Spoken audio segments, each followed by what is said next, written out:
Maintenant, si on commence à essayer de résoudre des problèmes de concentration. Alors, si je prends un problème, j'ai 200 ml de solution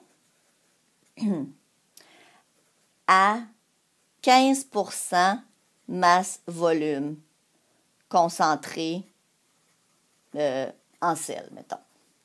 OK? Je veux savoir quelle est la masse de sel que je vais retrouver dans cette concentration-là.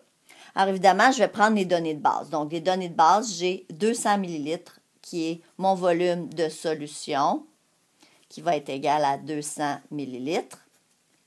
Et ici, j'ai ma concentration de ma solution qui est 15% masse sur volume. Évidemment, 15% masse-volume, on sait que c'est la même chose que 15 grammes par 100 millilitres. Et je cherche la masse. Donc, je sais que la formule de ma concentration, c'est concentration égale à la masse sur le volume. Maintenant, je cherche la masse qui est ici. Si je fais un produit croisé ici, ça veut dire que si je veux mon volume étant divisé à la masse, si je veux le changer de côté, il doit s'en aller en multipliant. Donc, ça me ferait C fois V égale à M fois 1.